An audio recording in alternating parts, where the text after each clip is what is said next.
দুদিন পর এশা অয়নের বিয়ে সম্পন্ন হয়ে গেছে। পাশে দাঁড়িয়ে আছে এশার আত্মীয় স্বজন সহ অয়নের বাবা মা মনি। সবাই হাততালি দিচ্ছে। দূরে একটি প্রাণী দাঁড়িয়ে আছে, সে আর কেউ নয়, মায়া। এশাকে সাদরে গ্রহণ করল সবাই। বরণ করে ঘরে তোলা হল। বেশ হৈ হৈ ব্যাপার চৌধুরী পরিবারে। এশা খুব খুশি, সাথে এশা ও অয়নের সব বন্ধুরাও। কেউ মায়ার দিকে খেয়ালই করছে না। অভাগীর মতো দূরে দাঁড়িয়ে চোখ দিয়ে সবটা গ্রহণ করছে মায়া। সেদিকে কারো নজর নেই। সবাই নতুন বউকে নিয়ে ব্যস্ত। অয়নও বেশ খুশি। আহ্লাদি সুরে এশা অয়নের মাকে ডাকছে। সবাই বউকে নিয়ে বাড়ির ভেতর ঢুকে গেল, পিছু পিছু গেল মায়া। এশা সবার সাথে হেসে কথা বলছে, ছবি তুলছে। সবাই এশাকে কত রকম কথা বলছে, সেসব শুনে এশা লজ্জায় লতিয়ে যাচ্ছে। মায়া পুরনো একটি শাড়ি পরা, ছেঁড়া আঁচলে চোখ মুছে নেয় মায়া। সবাই আস্তে আস্তে চলে যাচ্ছে। রাবেয়া বেগম হেসে এশাকে নিয়ে উপরে উঠছেন ঘরে পৌঁছে দিতে। কারো ডাকে পেছনে ফিরে এশাকে মায়াকে দেখতে পায়। এই মেয়ে, তুমি এখানে? মা, বাব, অয়ন সবাই এশার আশেপাশে এসে জড়ো হয়েছে। আদনান সাহেব বলছেন, কি হয়েছে মা, বলো। ওই মেয়ে এখানে কেন? এই মেয়ে, যাও যাও বলছি, বের হও, এই বাড়ি থেকে বেরো হও। এশা এসে মায়ার হাতে ধরে টেনে মায়াকে সদর দরজার বাহিরে বের করে দিল। মায়া পিছনে ফিরে তাকাতেই সবাই মায়ার দিক থেকে মুখ ফিরিয়ে নিল। আস্তে আস্তে বন্ধ হয়ে গেল সদর দরজা। মা বলে ঘুম থেকে লাফিয়ে উঠল মায়া। সন্ধ্যা হয়ে এসেছে। কি ভয়ঙ্কর এক স্বপ্ন দেখেছে। এখনো কাঁপছে শরীরও, ঘামছে অনেক। মাথায় হাত দিয়ে আশেপাশে তাকিয়ে দেখল ও নিজের রুমটায় আছে, যে রুমটা ও আজ নিজের করে পেয়েছে। সারাদিন ঘর পরিষ্কার করে ক্লান্ত হয়ে পড়েছে। বিছানায় গা এলিয়ে দিতেই চোখ লেগে এসেছিল, তারপরই এই স্বপ্ন। মায়া আস্তে আস্তে উঠে দাঁড়াল। অয়ন এসেছে কিনা দেখতে হবে। ওয়াশরুম যেয়ে মুখে চোখে পানি দিয়ে বেরিয়ে এলো। মনির রুমের পাশের রুমটাই এখন থাকে মায়া। তাই অয়নের রুমে যেয়ে খোঁজ নিতে হবে সে এসেছে কিনা। ধীর পায়ে অয়নের রুমে গেল মায়া। না, লাইট অফ। আসেনি। মাগরিবের আজান হতেই নামাজ আদায় করে নিল মায়া। তারপর নিচে নেমে এলো। তাইবার মা। জি আফা। রাতের রান্নাটা আমিই করব। কিন্তু আমি থাকতে আপনি কেন রাঁধবেন? আপনি কাজগুলো করে নেন, আমি পরে রান্না করব। আচ্ছা বলেই জোমেলা বেগম চলে যান। ওনাকে গতকালই নিয়ে এসেছে মুন্নি। রাবেয়া বেগম বলে গেছিলেন। মুন্নি, মাথায় একটু তেল দিয়ে দাও না। মুন্নি সোফা মুছছিল, উঠে যেয়ে তেল নিয়ে এসে মাথায় তেল দিতে বসল। তেল দিচ্ছে আর নানান রকম গল্প বলছে। মুন্নি আর মায়া হেসে দিচ্ছে। এমন সময় বাড়িতে ঢুকল অয়ন। কিছু না বলে সোজা উপরে চলে গেল। বেশ ক্লান্ত দেখাচ্ছে অয়নকে। মায়া মুন্নি থেকে উঠে এসে চুলগুলোকে কোনো রকম পেঁচিয়ে হনহন করে রুমে চলে এলো। অয়ন এসেই বিছানায় গা এলিয়ে দিয়েছে। বাবা মা যাওয়ার পর দিন থেকে অফিস জয়েন করেছে। একা হাতে সব সামলাতে হচ্ছে। বেশ দকল যাচ্ছে অয়নের। মায়া অয়নের কাছে এসে জুতো জোড়া খুলে দিল। টেবিল থেকে পানি নিয়ে পানি এগিয়ে দিল অয়নের দিকে। অয়ন উঠে সোজা হয়ে বসে পানি খেয়ে নিল। কিছু খাবেন? নিয়ে আসব? না, আমি একটু রেস্ট নিব। আচ্ছা বলে মায়া রুম থেকে বেরিয়ে এলো। অয়ন বারান্দায় এসে সিগারেট ধরালো। ক্লান্তি আর এশার ফোন না ধরা দুটো যেন পাগল করে দিচ্ছে অয়নকে। সমানে সিগারেট টানছে অয়ন। কতদিন পর আজ সিগারেট ধরালো জানা নেই অয়নের। মায়া অয়নের জন্য ব্ল্যাক কফি করে নিয়ে উপরে আসতেই ফোন বেজে উঠল অয়নের। অয়ন রুমে এসে কল রিসিভ করল। আদনান সাহেব কল দিয়েছেন। হ্যালো বাবা। হ্যাঁ, কেমন আছিস? ভালো। মনির কি অবস্থা? সাবিনা এখন সুস্থ, তবে আমাদের আরও 15 দিন এখানে থাকতে হবে, ওকে কিছু থেরাপি দেওয়া হবে তাই।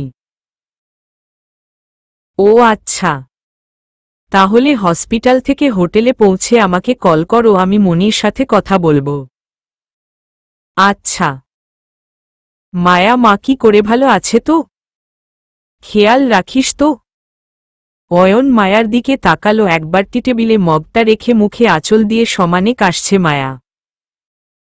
হ্যাঁ, ভালোই আছে বলেই অয়ন সিগারেটে শেষ টান দেয়।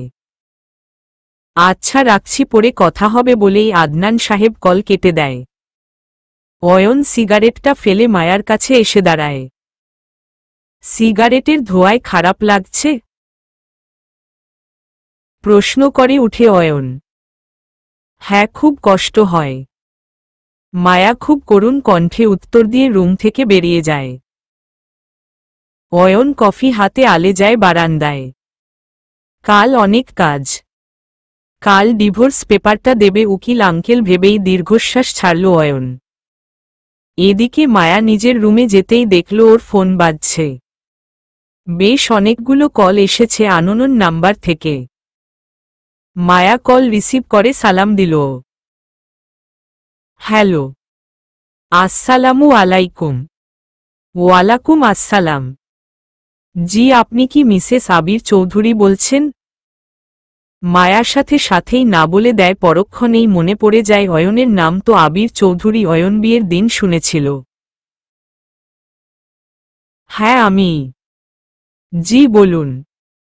আপনার মা 119 নম্বর কেবিনের পেশেন্ট। উনি আপনার সাথে দেখা করতে চায়। আপনি একবার কাল সকালে আসুন।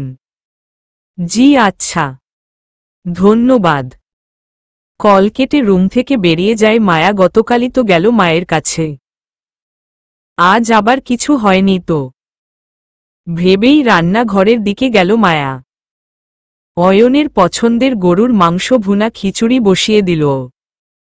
অয়ন কোনো রকম ফ্রেশ হয়ে শুয়ে পড়ল। শরীর যেন ভেঙে আসছে। একে তো কাল ডিভোর্স পেপার দিবে, তার উপর এশা কোনো রকম যোগাযোগ করছে না। আজ 2 দিনের বেশি হয়ে গেল। আর মায়ার বাকি হবে? বাবাকে ব্যাপারটা কিভাবে জানাবে? কোথায় থাকবে মাকে নিয়ে? ওই মামির কাছেও তো ফিরে যেতে পারবে না, ওই মহিলা মেয়েটাকে শেষ করে দেবে। নানা চিন্তা অয়নের মাথায় ঘুরছে। কিচ্ছু যেন ভেবে উঠতে পারছে না অয়ন। বিছানার মাঝখানে বসে আছে এশা। মাথায় বিশাল এক ঘোমটা টানা। কটা বাজে জানা নেই, সে খেয়ালও নেই। মা বোনকে ছেড়ে চলে এসেছে। বড্ড মন পড়ছে তার। তার চেয়ে বেশি খারাপ লাগছে আজ সব ঠিক থাকলেও হয়তো অয়নের ঘরে থাকত। কিন্তু এশার মনে কোনো এক জায়গায় ইমনের বসবাস, তা বেশ টের পায় এশা। কিন্তু অয়নকে কি জবাব দেবে? কি বলে রেহাই পাবে? না, অয়নও তো তাকে ধোঁকা দিয়েছে, সে একা দেয়নি। অয়নও তো ওই মেয়েকে নিয়ে দিব্যি আছে। সব দোষ ওই মেয়েটার, ওর জন্যই আজ নিজের চুল খামচে ধরেছে এশা। ফোনটা কই হঠাৎই মাথায় এলো। হন্তদন্ত হয়ে ফোন খুঁজতে লাগল।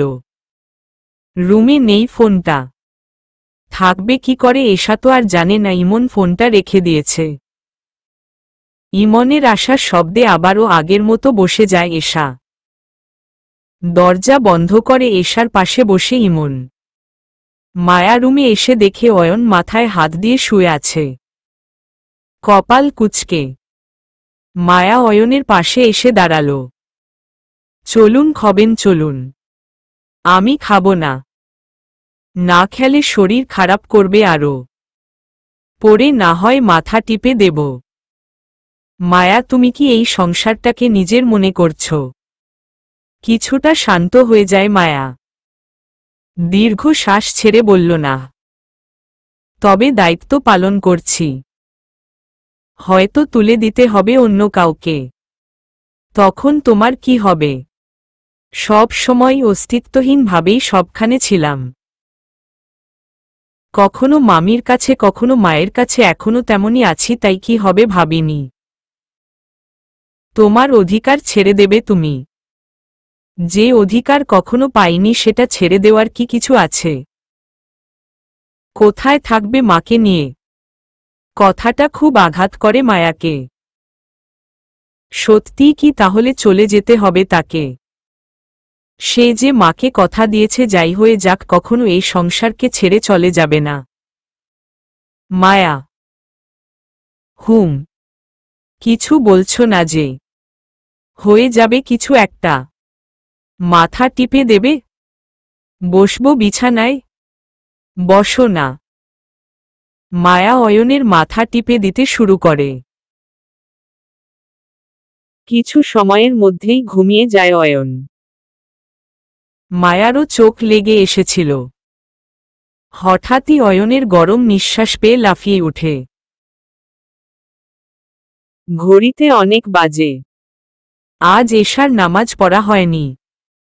মায়া দ্রুত নিচে নেমে গেল। অয়নের জন্য প্লেটে খাবার বেড়ে উপরে চলে এলো। ডাকতে শুরু করল অয়নকে। ঘুম নিয়ে কোনো রকম উঠে বসল অয়ন। হুম, কি হয়েছে? ফ্রেশ হয়ে আসুন।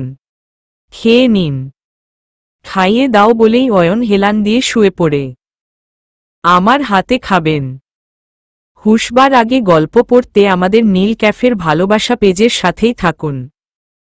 মায়া বেশ খুশি হয়ে খাইয়ে দিতে শুরু করে অয়নকে, আর ঘুম নিয়েই খেয়ে নেয়।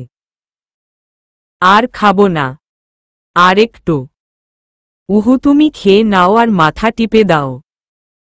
মায়া খেয়ে নিয়ে অয়নকে ঠিক করে শুইয়ে দেয় আর মাথা হাত বুলাতে বুলাতে একসময় নিজেও ঘুমিয়ে পড়ে। আবারও ওই একই স্বপ্ন দেখে মায়া। 9টা বাজে। এশা এখনো ঘুমুচ্ছেই, মন সেই কখন উঠে গোসল সেরে ঘুরঘুরাঘুরি করছে। এশাকে ডেকেছে বহুবার। সারা শব্দও করেনি। ঈশিতা এসে ডেকেছে কয়েকবার। আজ বউ ভাত। বাসায় অনেক মেহমান। বউ এত বেলা করে ঘুমুচ্ছে। তাই দেখে কানাঘুষা শুরু হয়ে গেছে। ইমন এশাকে খুব করে ডেকে তুলল। নিজে নিয়ে ফ্রেশ করিয়ে দিল। 1 ঘন্টা পর রুম থেকে বের হয় এশা। সবার সাথে বেশ ভালো ব্যবহার করেই কথা বলে। সকাল সকাল মায়া চলে এসেছে মায়ের কাছে। অয়ন অফিস যাওয়ার সময় নামিয়ে দিয়ে গেছে। সোজা মায়ের রুমে গিয়ে বসল মায়া। মায়মুনা শেখের শরীরটা ভালো লাগলেও ওনার মন শান্ত নেই।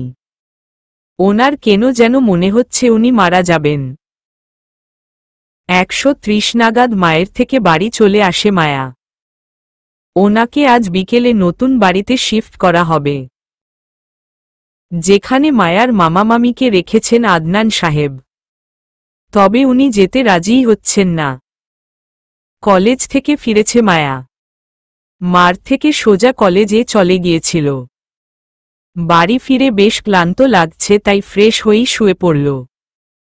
আঙ্কেল আর কবে 16 দিন যাবত এ কথাই শুনছি। রিল্যাক্স মাই শন, আর একটা দিন ওয়েট করো, পেয়ে যাবে। আরও একদিন? খুব তাড়াহুড়ো? না, ঠিক তা না, থতমত খেয়ে বলল অয়ন। আচ্ছা, তবে আজ এসো। জি আঙ্কেল। অয়ন বেরিয়ে যেতেই উকিল মোসায়েদ আঙ্কেল কল দিল আদনান চৌধুরীকে। আসসালামু আলাইকুম ভাইজান। ওয়ালাইকুম আসসালাম, বলো মোসা। ভাই, অয়ন তো আজও এসেছিল। কি বলে দিয়েছ? বলেছি আগামী কাল দিব। আরে আরও 1 সপ্তাহ বলতে। কি করে? যে পরিমাণ তাড়াহুড়ো। আমি আসার আগে ডিভোর্স পেপারে মায়া সাইন করলে তো প্রবলেম। ভাই ডোন্ট ওয়ারি, 6 মাস লাগবে ডিভোর্স হতে। বুঝেছি, তবে অন্য একটা প্রবলেম আছে। আচ্ছা রাখি তবে। জি আসসালামু আলাইকুম। ওয়ালাইকুম আসসালাম। সাবিনা বেগম বেশ সুস্থতা বোধ করছেন। উঠে দাঁড়াতেই কেউ একজন আহাকি করছেন, উঠে দাঁড়াবেন না, আপনি এখনো অসুস্থ বলে উঠলেন। পেছনে তাকালো সাবিনা বেগম। লম্বা মতন একজন লোক, দেখেই বোঝা যাচ্ছে ডক্টর, চুলগুলো ছোট করে কাটা, নাকের বা পাশে বড় তিল। চেনা লাগলেও ঠিক করে বলতে পারছে না ঠিক কে। সাবিনা বেগম না চিনলেও তিনি বেশ চিনে ফেলল। সানা, তুমি এখানে? সাবিনা বেগমের দিকে এগিয়ে গিয়ে বলল লোকটি। খোরশেদ, তুমি 22 বছর পর তোমার দেখা পেলাম। তুমি এখানে? তুমি বেঁচে আছো? তুমি বেঁচে আছো? তাহলে এতদিন কেন দেখা করলে না? আমার মেয়ে কই খোরশেদ? তুমি কি আমেনা আপার কাছে রেখে এসেছো ওকে? ওরা কোথায় সবাই? কি নাম রেখেছ আমার মেয়ের? ও কোথায় খোরশেদ? ও কোথায়? একদমই কথাগুলো বলেই কান্নায় ভেঙে পড়ে সাবিনা বেগম। খোরশেদ আলম সাবিনা বেগমকে হালকা করে জড়িয়ে নেয়। তুমি শান্ত হও সানা, তুমি শান্ত হও। সাবিনা বেগমকে বসাল বেদে। সাবিনা বেগম দূরে ঠেলে দিলেন স্বামীকে। মেয়ে জন্ম নেওয়ার দিনই তিনি মেয়েকে নিয়ে চলে গিয়েছিলেন। আজ 22 বছর পর দেখা পেলেন। রাগ, অভিযোগ, অভিমান পাহাড় করে নিয়েছে সাবিনা বেগমের মনে। খোরশেদ আলম বলতে শুরু করল কাহিনী, কেন আজ সে এখানে, কেন বাংলাদেশ ছেড়ে পাড়ি জমিয়েছিল লন্ডন। সেই ভয়ঙ্কর দুর্ঘটনার কথা। যাই বল, ব্ল্যাকমেইল হোক আর যাই হোক, তুই তো তোর ভালোবাসা পেয়েছিস, আর অয়ন মাও ভালো থাকবে। ছোট মেয়েটা খুব ছোট থেকেই কষ্ট সহ্য করে চলেছে। এখন না হয় একটু সুখের মুখ দেখবে। মাহিন, তোরা যদি সেদিন হেল্প না করতি তাহলে আজ এশাকে নিজের করে পেতামই না। অসংখ্য ধন্যবাদ তোদের, আর সবচেয়ে বেশি অবদান আদনান আঙ্কেলের। ইমন, মাহিন, আলিফ, অদ্রি সবাই বসে গল্প করছে আর সিফাত আসার অপেক্ষায় আছে। সিফাত ওদের আরেক বন্ধু, আজই ফিরবে আমেরিকা থেকে আর জয়েন করবে ইমনের বউ ভাতে। এশা যাচ্ছিল কোনো একটা জায়গায়, শুনে নেই ওদের কথা সবটা। আগুনে পড়বে নাকি পানিতে পড়বে এই অবস্থা এখন এশার। এত বড় ধোঁকা। এই ইমনকে তো ও পড়ে দেখে নেবে আগে, মায়ার কিছু একটা করেনি। এ মেয়ের জন্যই আজ এত কিছু হয়েছে। ও অয়নের জীবনে না আসলে এত কিছু হতই না। হন্তদন্ত হয়ে রুমে যায়। তন্নতন্ন হয়ে পুরো রুম খুঁজে, কোথাও ফোন নেই। হঠাৎ চোখ যায় অয়নের ক্রেডিট কার্ডটায়। হাতে নিয়ে মুচড়ে ধরে বসে খাটের উপর। সে যে মায়াকে সুখে থাকতে দেবে না তা সাজিয়ে নেয় মাথায়। এখন শুধু সময়ের অপেক্ষা, আজই যাবে মায়ার সংসারে আগুন লাগাতে। শাড়ি ছেড়ে থ্রিপিচ পরে নেয়। গা ঢাকা দিয়ে বাড়ি থেকে বের হতে হবে, তাই কালো ওড়না পেঁচিয়ে কাজের মহিলাদের সাথে মিশে যায় এশা। শুধুমাত্র মায়াকে সহ্য করতে পারে না বলে আজ এতটা। অয়ন চলে এসেছে অফিসে, অন্য একটা কিছু ভাবতে হবে ওর। কিছু সময় থেকে আবারও বেরিয়ে গাড়ি করে। প্রায় 25 মিনিটের মধ্যে চলে আসে এক অ্যাডভোকেটের কাছে। অ্যাডভোকেট আব্দুল মান্নান। আসসালামু আলাইকুম। ওয়ালাইকুম আসসালাম। আরে আবির চৌধুরী যে, এসো এসো বসো। জি ধন্যবাদ। কি ব্যাপার হঠাৎ আমার এখানে? আসলে আধ ঘন্টার মধ্যে আমার একটা ডিভোর্স পেপার চাই। বিয়ে করেছ? না মানে হ্যাঁ। কতদিন? আজ 16 দিন। এখনই ডিভোর্স পেপার? কতদিন লাগবে? দুজনের সাইন নিলে তা সরকারিভাবে পাশ হয়ে এতে 6 মাস লাগবে। 6 মাস? জিতবে চাইলে তোমরা এই 6 মাস একসাথেও থাকতে পারো কিংবা আলাদা। ওকে দিন এখনই। মেয়েটা কে? কোথায় বিয়ে করেছ বললে না যে? আমি বসে থেকে পেপারটা নিয়ে যেতে চাই। মান্নান সাহেব বুঝে যান আবির এ ব্যাপারে কিছু বলতে আগ্রহী নন। আধ ঘন্টায় তো পেপার দেওয়া যায় না আসলে। আমি ডবল দেব। আচ্ছা দেখছি। 40 মিনিটের মধ্যে পেপার পেয়ে যায় অয়ন। খুশি লাগছে তবুও কেন যেন ভেতর থেকে এক দীর্ঘ শ্বাস বেরিয়ে আসে। মায়ার মনটা কেন জানি না আজ খুব ভালো। অয়নের ঘরটা খুব সুন্দর করে গুছিয়েছে। তারপর একটা মেরুন রঙের শাড়ি পরে নিয়ে বারান্দায় যেয়ে বসে প্রিয় গানটা গুনগুন করে গাইতে শুরু করে। ভালোবাসি ভালোবাসি এই সুরে কাছে দূরে, জলে স্থলে বাজায় বাঁশি, ভালোবাসি ভালোবাসি। হঠাৎই ফোন বেজে উঠে মায়ার। টেবিলের উপর থেকে ফোন নিয়ে কল রিসিভ করে। হ্যালো মামা। মায়া মা কেমন আছিস তুই? ভালো, তুমি? ভালোই আছি তোর জন্য। আজ নাকি তুই আমাদের বাসায় এসেছিল দিভাইকে দিতে, তাহলে ঘরে ঢুকলি না কেন? এমনি মামা, কলেজ যাব তাই। তোর মামির জন্য? না বললাম তো কলেজ যাব। জামাই কেমন আছে? ভালো। খেয়াল রাখে? ভালোবাসে তো? হ্যাঁ খুব ভালোবাসে। মা কেমন আছে মামা? ভালোই আছে, এখন ঘুমায়। আচ্ছা তাহলে পরে মার সাথে কথা বলে নিব। রাখছি এখন। ফোন রাখতে না রাখতেই কলিং বেলটা বেজে ওঠে। জমিলা আপা দেখেন না কে আসছে, চেঁচিয়ে বলেই নিচে নামার উদ্দেশ্যে পা বাড়ায় মায়া। কে এসেছে মুন্নি? এদিকে ফিরে দেখো কে এসেছে। মায়া এশাকে দেখে চমকে ওঠে। কি চমকালে বুঝি? আরও চমকাবে, শুধু আজ রাতটা পার হতে দাও, এখন তো সন্ধ্যা। আর মাত্র কিছু সময়। কি বলতে এসেছেন বলবেন প্লিজ, উনি তো বাসায় নেই।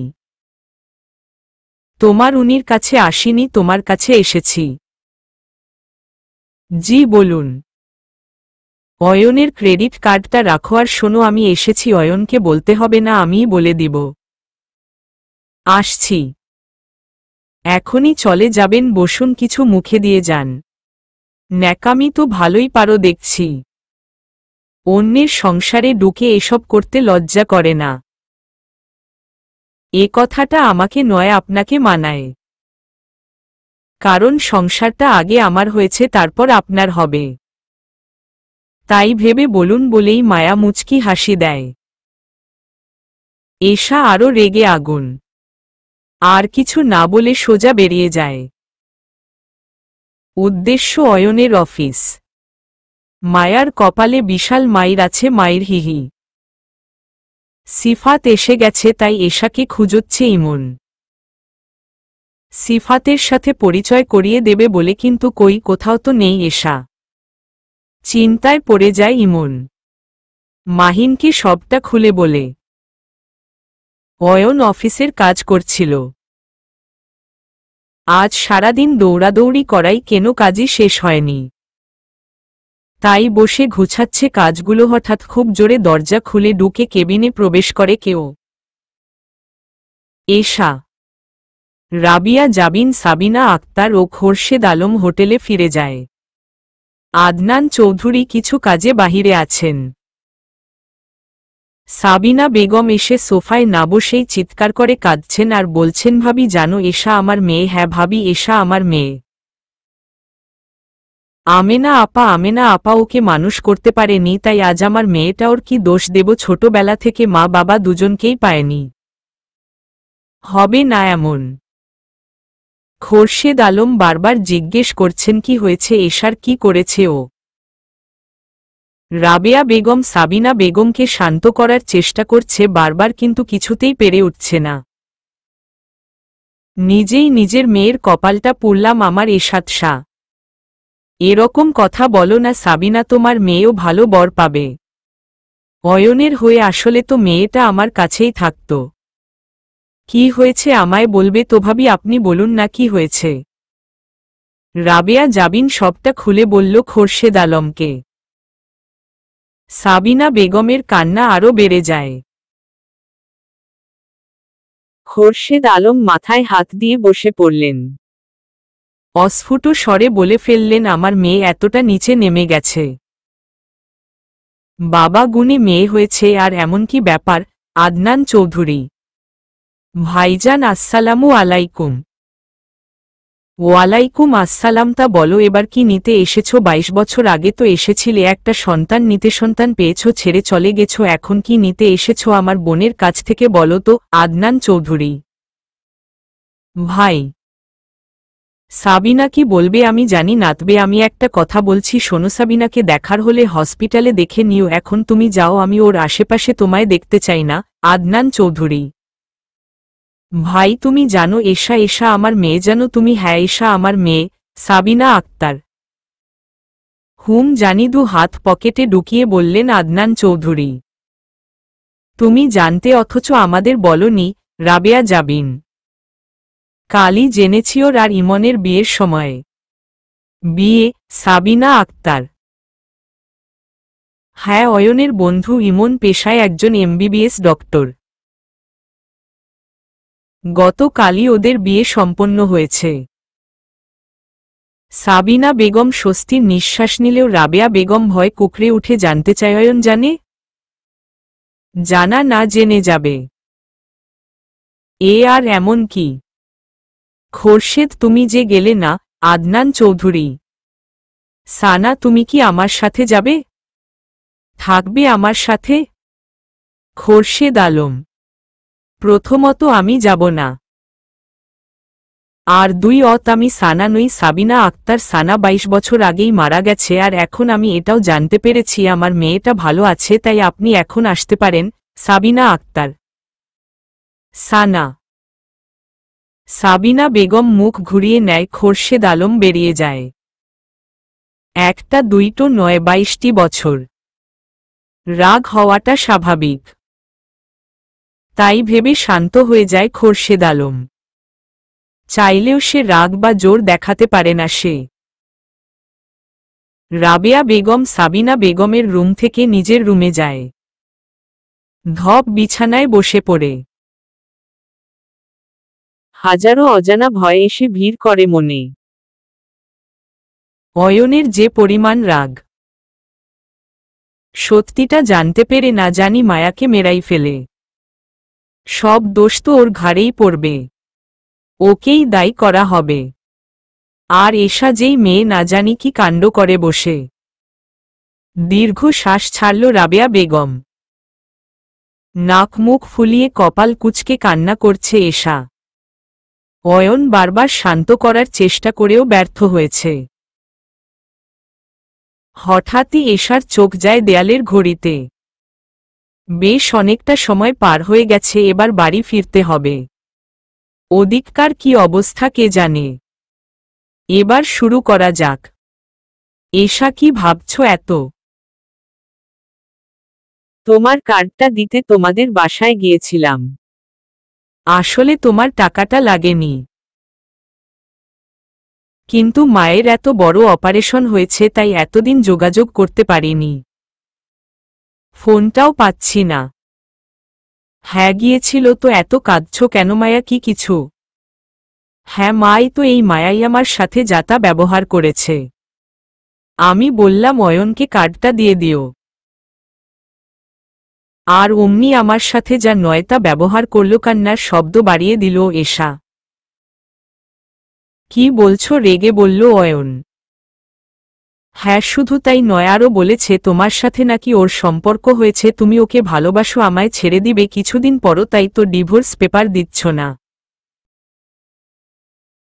ওকে বাড়ির সবাই ভালোবাসে, তাই আমি চাইলেও তোমাকে আমার করে পাবো না। আমার থেকে মায়া বেশি সুন্দর, শাড়ি পরে ঘুরে বেড়ায়, আর তাই তুমি মায়াকে ভালোবেসে ফেলেছ। কপালের রগ খাড়া হয়ে গেছে অয়নের। হাত মুঠো করে দাঁড়াল। এসব নোংরা কথা বলেছে ও?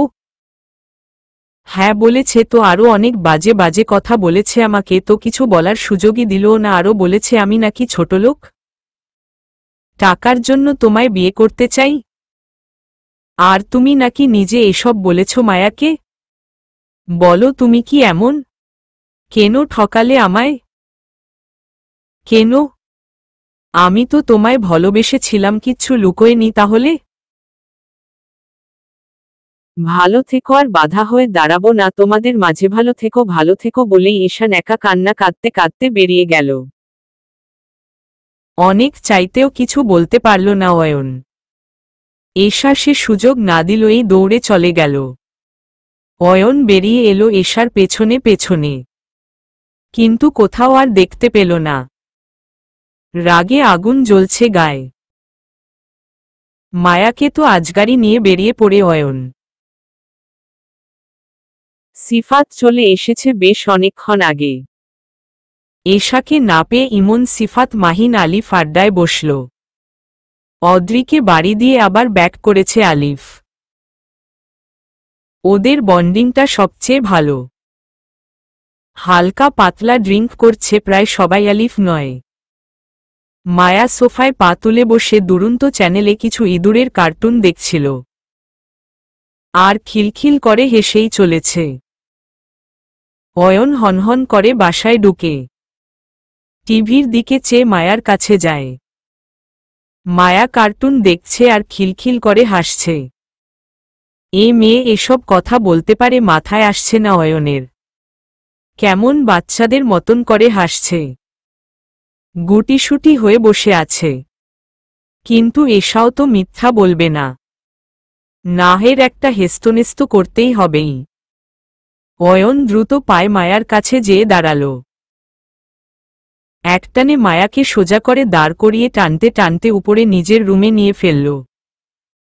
এই মুহূর্তে রাগ যেন আরো মাথায় উঠে গেছে। কি ভেবেছটা কি তুমি, যা ইচ্ছা তাই করবে? নিজেকে কি ভাবো? হ্যাঁ, সমস্যা কি তোমার? বলবে আমায়? কি উল্টো পাল্টা কথা বলেছ এশাকে? হ্যাঁ। কি বলছেন আপনি এসব? কি করেছি আমি, কি বলেছি? ডান হাত ডলতে ডলতে বলল মায়া। ন্যাকামি করো না, কিচ্ছু বোঝো না। এশার কাছে আমাকে ভুল প্রমাণ করতে চাও?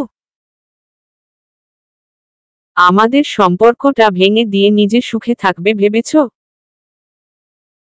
পড়েছিলে তো রাস্তায়, আশ্রয় পেয়েছ, ভালো খাবার পাচ্ছ, ভালো কাপড় পাচ্ছ, আর কি চাই?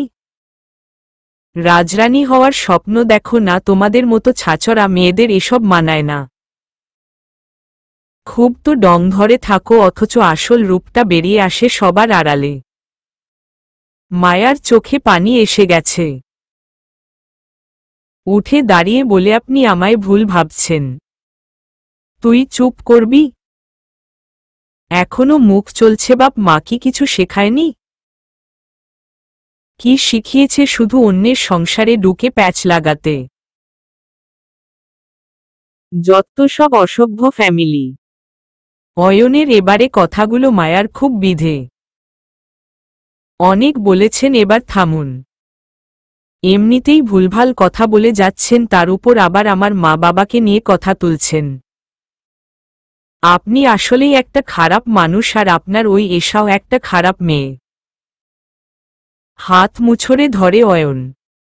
কি বললি? এশা খারাপ মেয়ে? এশা খারাপ নয়, খারাপ তুই। তাই তো বলেছিস আমাদের মধ্যে সব সম্পর্ক হয়ে গেছে, এর সবটাই তো বানোয়াট। ছোটলোক এশা নয়, ছোটলোক তুই। আজকের মধ্যেই ডিভোর্স পেপারে সাইন করে দিবি, তারপর ঘাড় ধাক্কা দিয়ে বের করে দিব এ বাড়ি থেকে। আমার দয়া চলে ফিরে আমাকে নিয়েই কথা। লজ্জা করে না? আর বের করে দিলই সমস্যা কি? রূপ আছে না, মানুষকে দেখিয়ে টাকা কামিয়ে নিবি। লজ্জা করে না এতবার নিষেধ করার পর ও শাড়ি পরিস? আজকের পর থেকে যদি তোকে শাড়ি পরতে দেখেছি তাহলে শাড়ি নূপুর চুড়ি কিছু পরবি না, কিছু না। রূপের বড়াই করিস আমার এশার সাথে? ও তোর থেকে কম কিসে? আজকের পর থেকে তোর মুখও আমায় দেখাবি না। তোর মতো অনেজ মায়া আমার জন্য প্রতিদিন প্রস্তুত হয়ে থাকে। এ আবির চৌধুরী তাদের গুণেও না। হু বলেই অয়ন মায়াকে ধাক্কা দেয়। মায়া স্লিপ করে পড়ে হাত কপাল কেটে যায়। অয়ন ঘরের সব জিনিস একের পর এক ভেঙে ডিভোর্স পেপারটা বেডসাইড টেবিলের উপর রেখে বেরিয়ে যায় রুম থেকে। গাড়ি নিয়ে বেরোয়।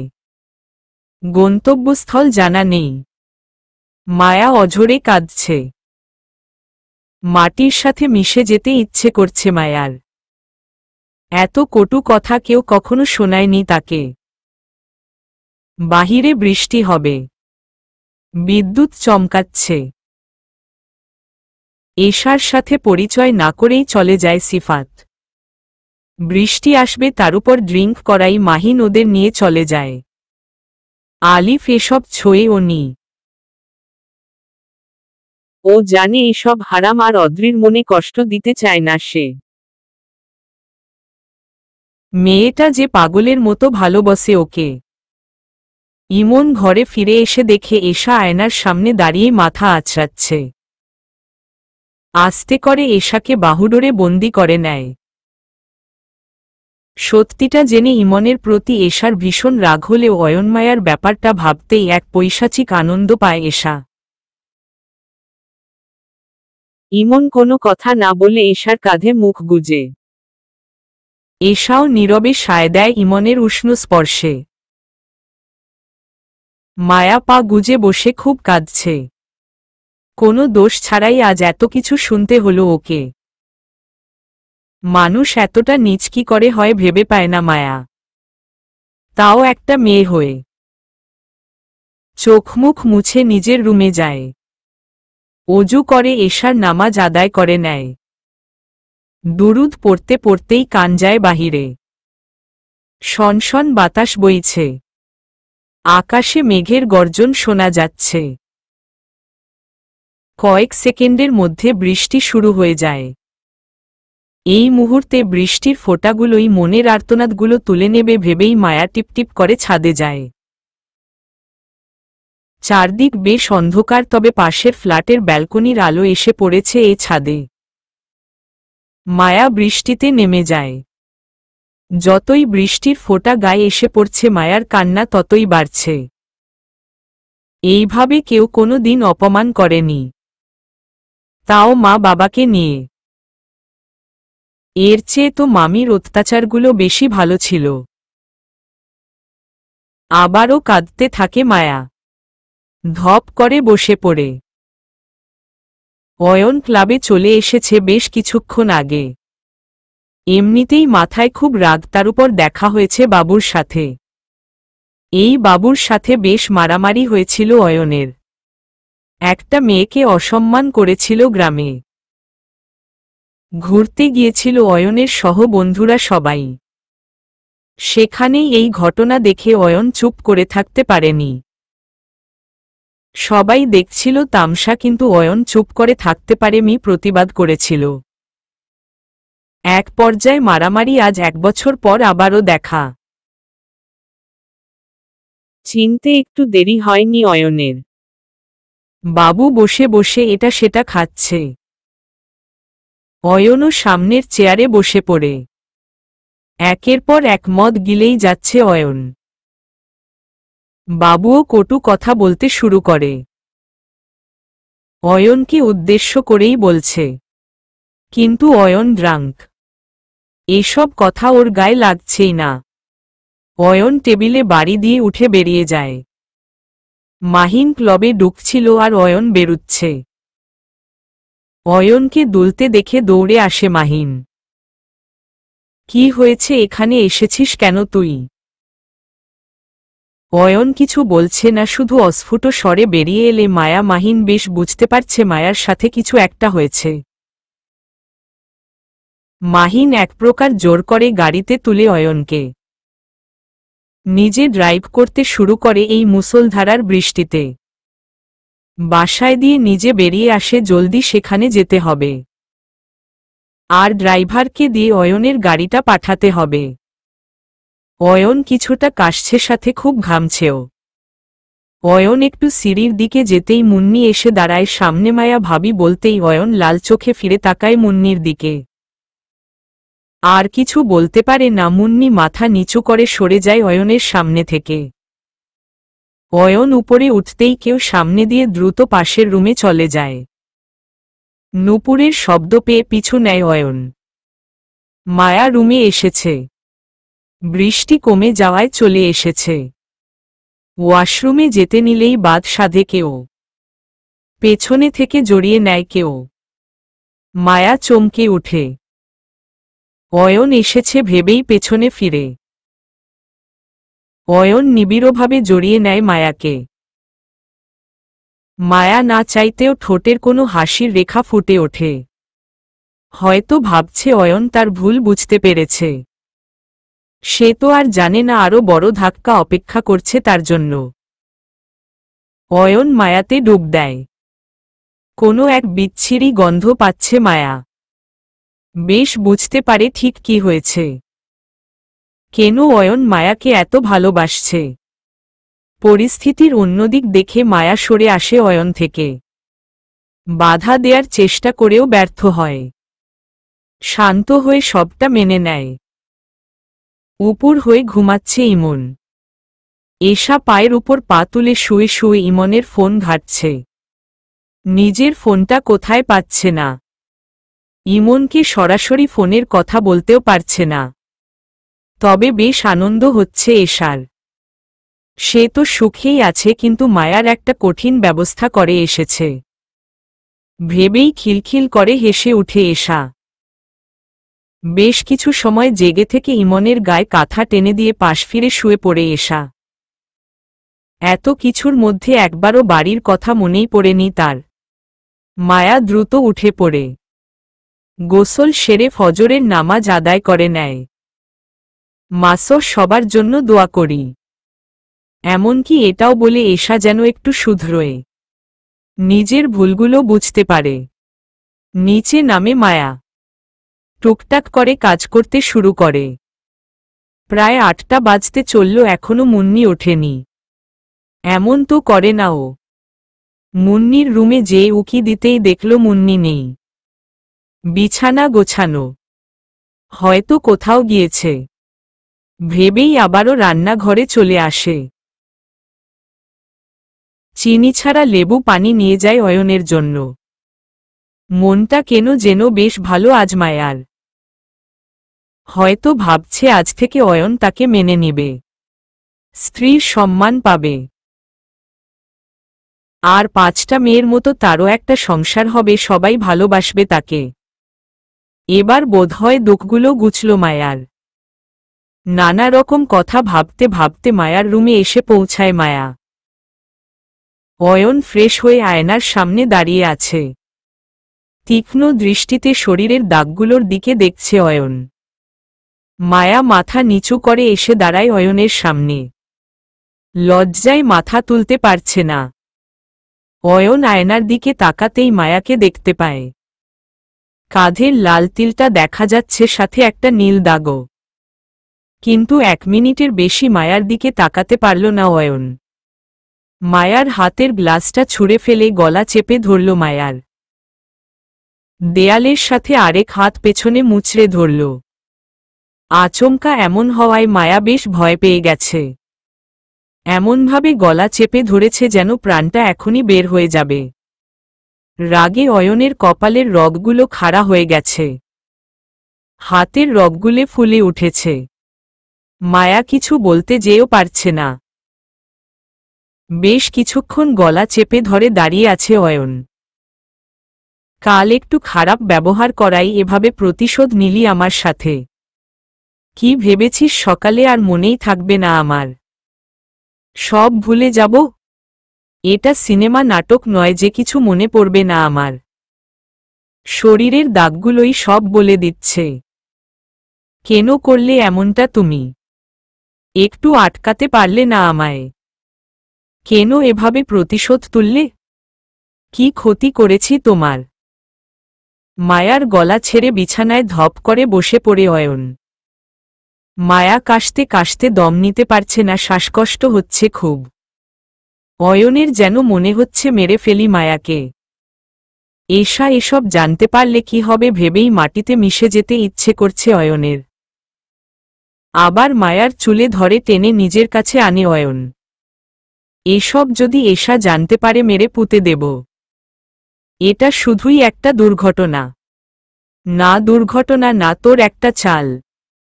রাস্তার মেয়ে তো, তাই এসব বুদ্ধি মাথায় এসেই থাকে। কিভাবে আমাকে ফাঁদে ফেলে নিজের স্বার্থ হাসিল করবি তার প্ল্যান তো, তাই না ছোটলোক কোথাকার। নোংরা মেয়ে। ছি, ভাবতেই ঘৃণা করছে আমার, তুই এতটা নীচ। ছি। বাবা মা এসব শিখিয়েছে বুঝি কি করে অন্যের সংসার ভাঙা যায়।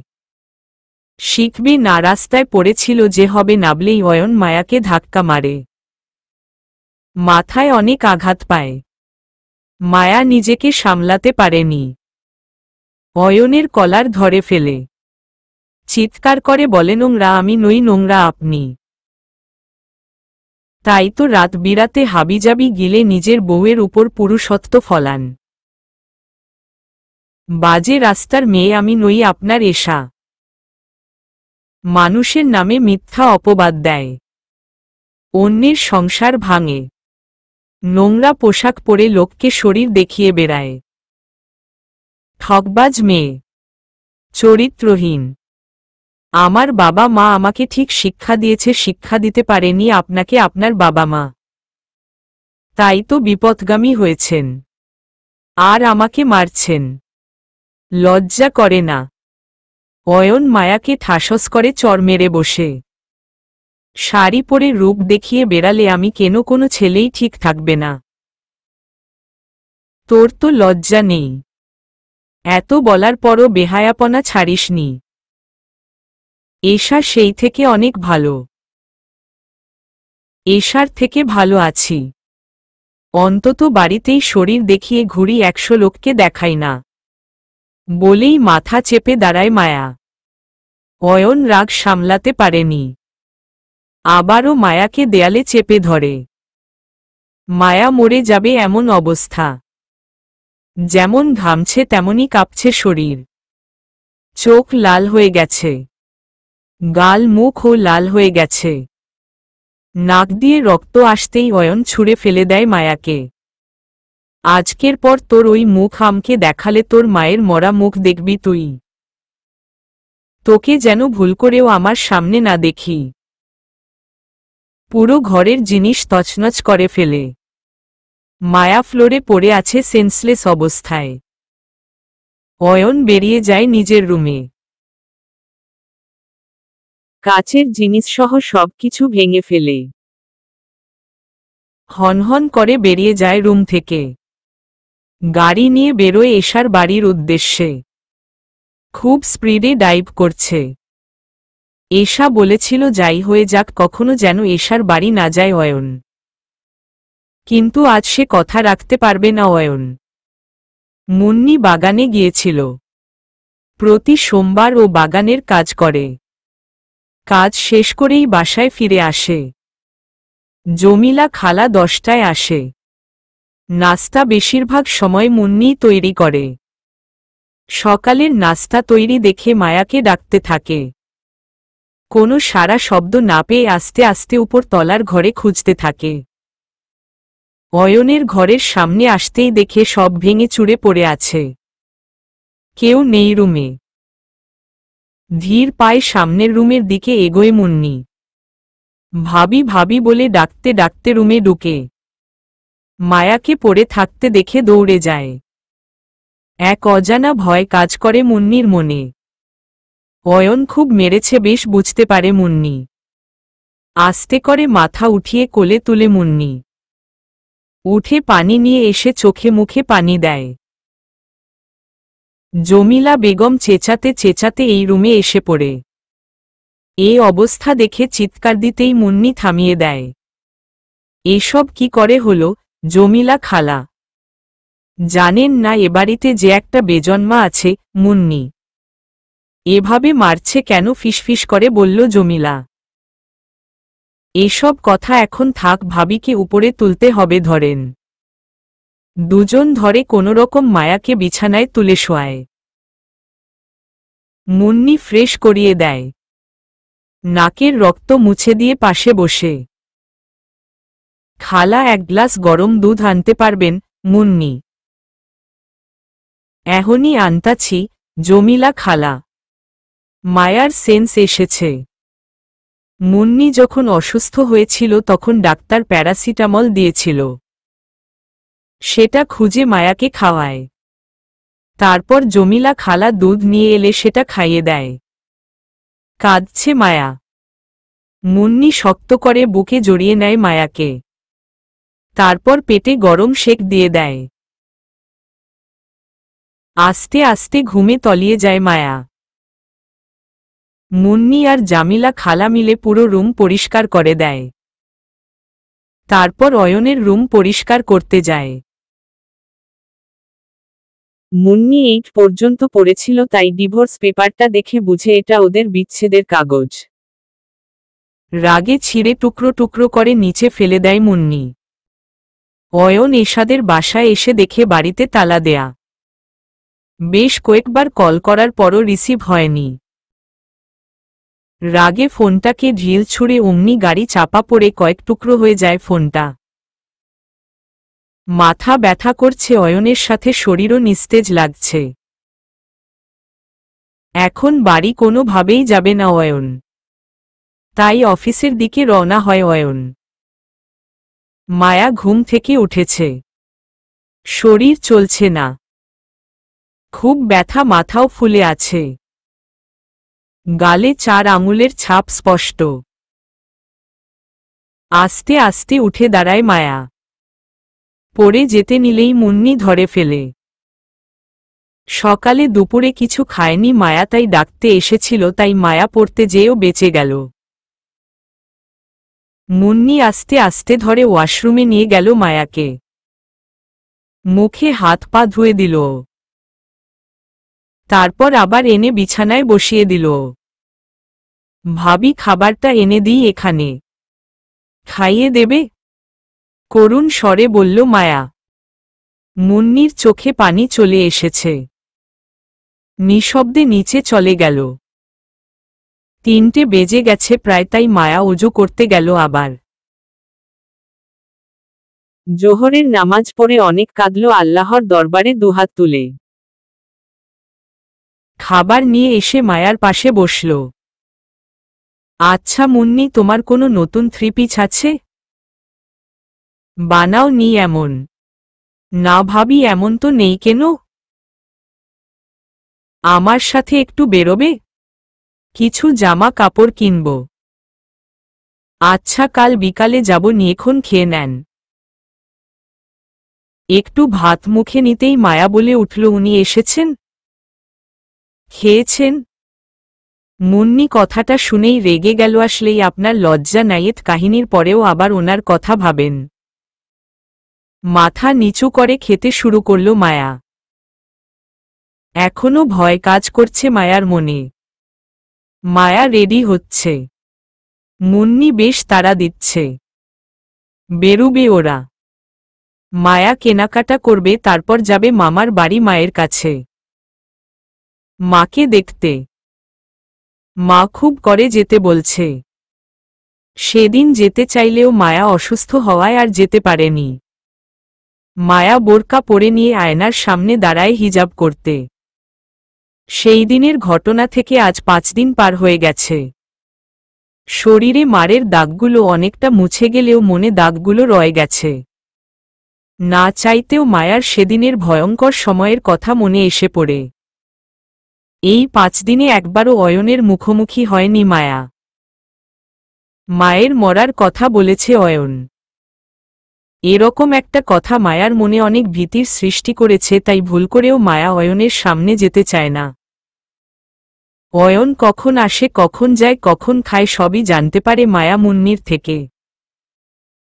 ইদানিং তো অনেক রাত করে বাড়ি ফেরে, অয়ন কখনো আসেই না, হয়তো এশার সাথে থাকে। মাও রাতে খায় না একদিনও, আর আগের মতো জেগেও থাকে না। অয়নও কখনো খোঁজ খবর নেয় না মায়ার। এশাকে নিয়ে ব্যস্ত ব্যস্ত অফিস আর ক্লাব নিয়ে। বিভিন্ন কথা ভাবতে ভাবতে মায়া রেডি হয়ে নিচে নেমে পড়ে। ভাবি বলে ডাকতেই মায়া তাড়াতাড়ি করে বের হতে যায়। খুব জোরে ধাক্কা লাগে কারো সাথে। মুখ তুলে অয়নকে দেখতেই বিদ্যুতের গতিতে ফিরে যায়। দৌড়ে নিচে নেমে যায় মায়া, আর একবারও পিছু ফিরে না। আতঙ্ক ভিড় করে মনে। কেন পড়তে গেল অয়নের সামনে, না পড়লেও তো পারত। মুন্নিকে নিয়ে অটো করে শপিং মলের উদ্দেশ্যে যাত্রা করে। মুন্নিই নিয়ে এসেছে। অটোতে বসতেই কল আসে আদনান সাহেবের। হ্যালো মা, কেমন আছিস? জি বাবা ভালো, আপনি? এই তো ভালো।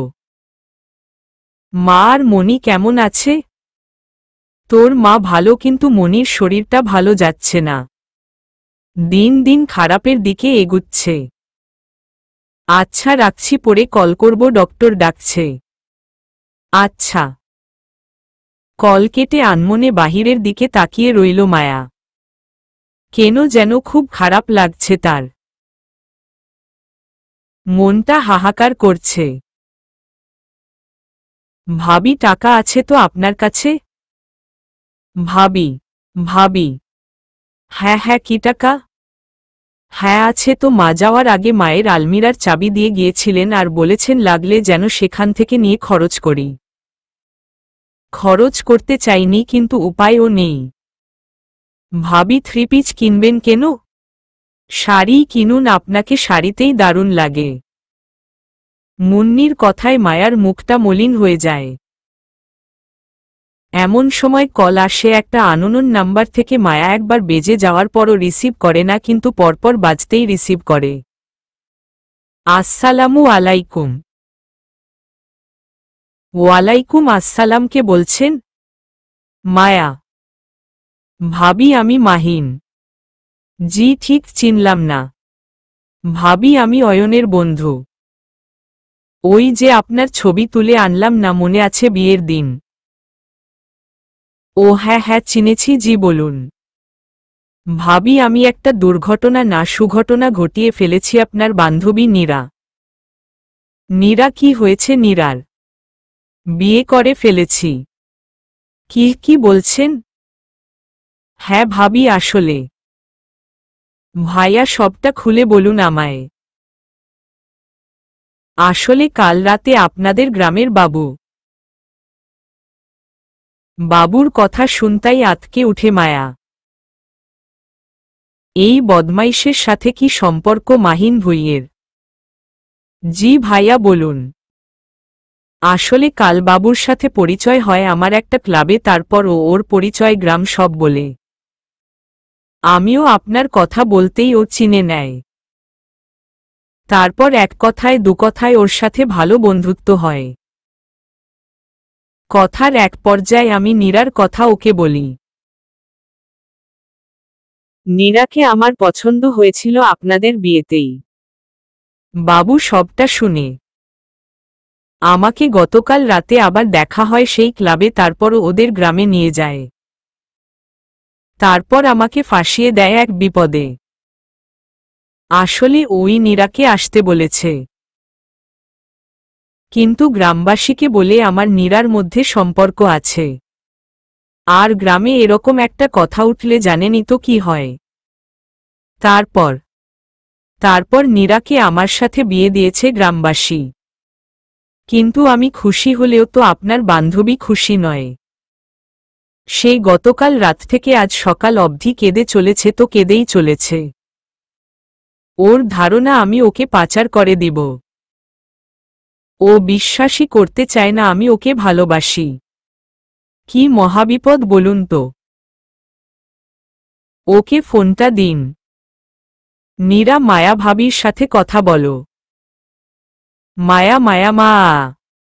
নীরা কাঁদিস না। মায়া আমি থাকবো না এখানে, মা বাবার কাছে যাব। নীরা শান্ত হ মাহিন ভাই খুব ভালো। তোকে আগলে রাখবে, ভালোবাসবে তোকে। না উনি বাবুর সাথে মিশে আমায় পাচার করে দিবে।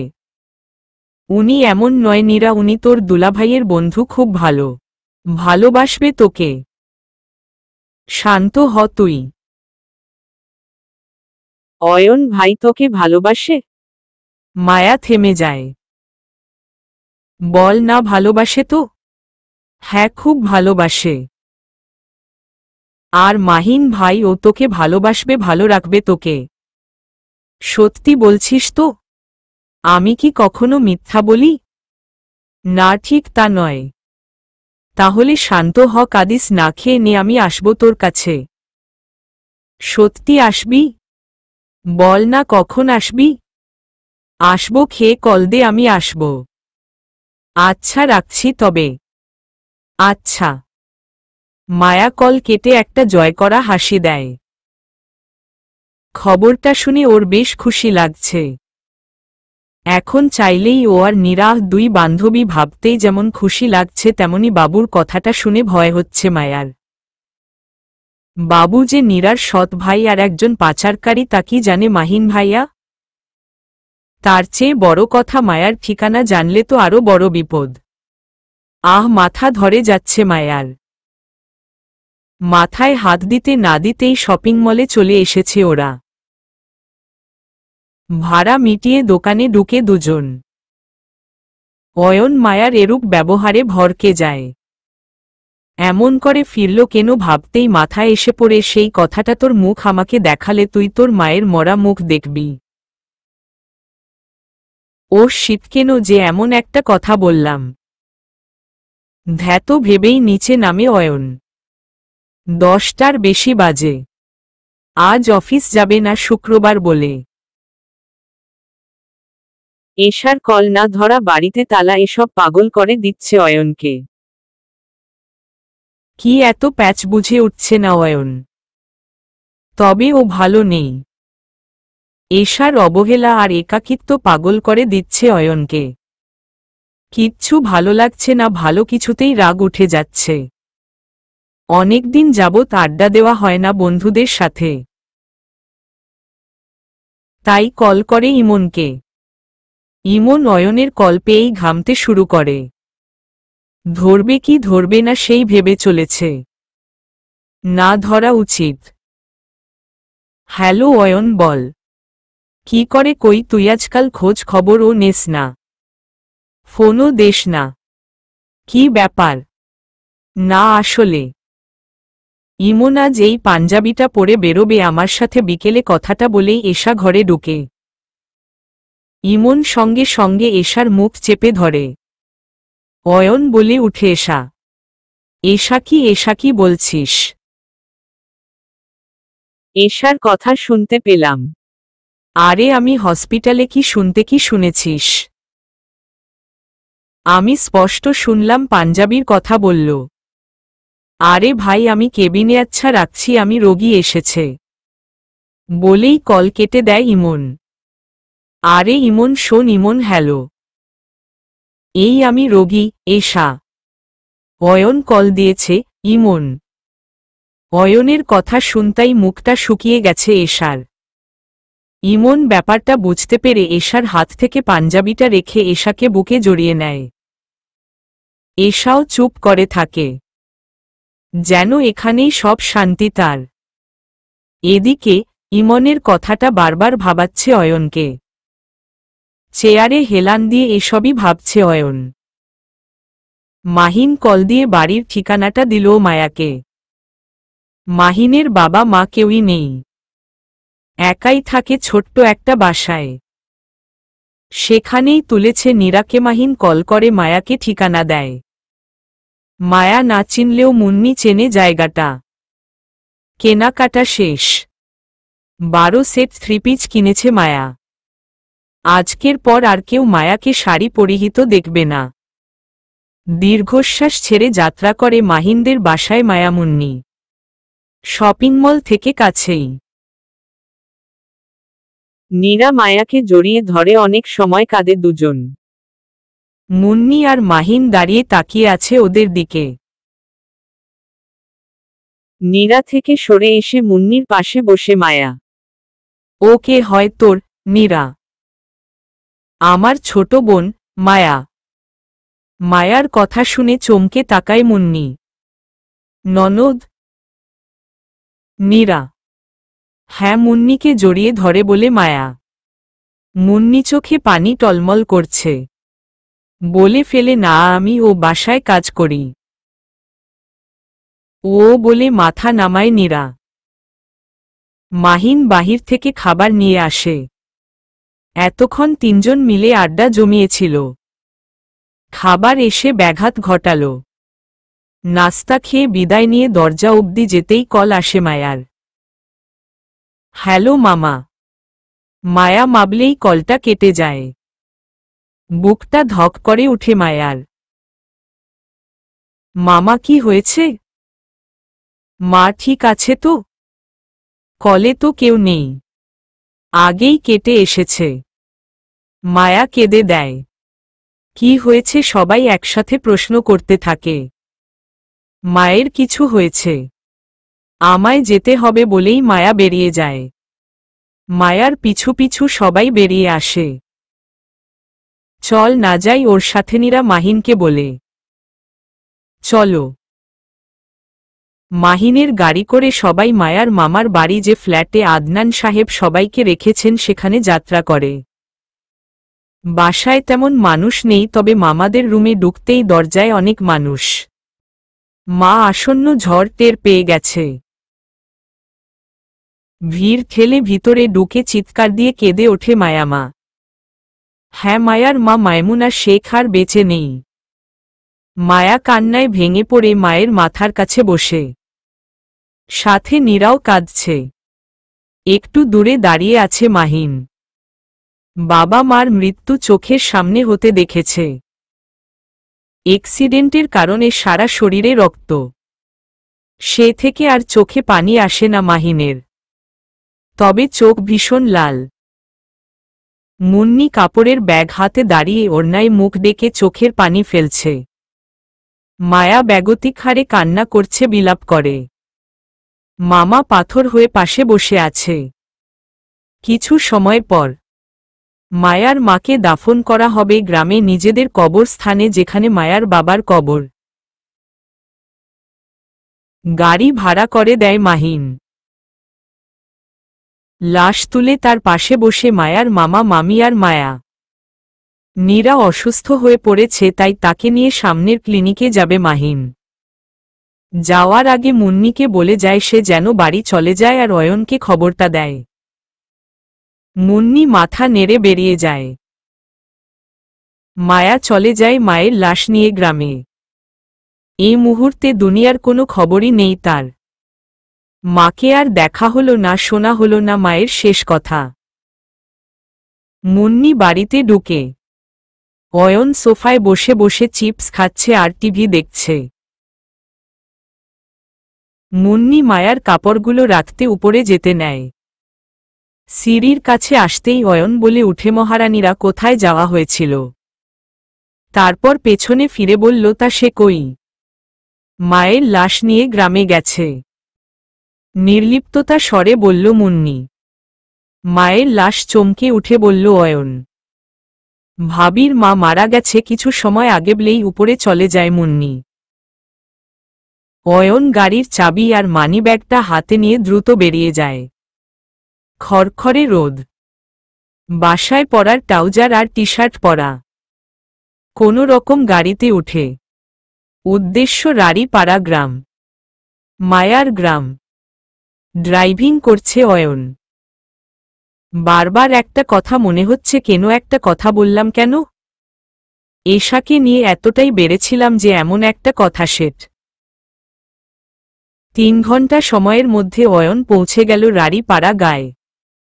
হন্তদন্ত হয়ে বাড়ির দিকে ছুটল। এসেও গেল। জানাজায় দাঁড়িয়ে গেছে সবাই। উঠোনের পাশেই জানাজার ব্যবস্থা হয়েছে। অয়ন পাশে থাকা চাপকল থেকে অজু করে শরিক হল। 4 জন মধ্যে সেও একজন হয়ে কবরস্থানে গেল। মাটি দেওয়া শেষ করে অয়ন ফিরে আসে বাড়িতে।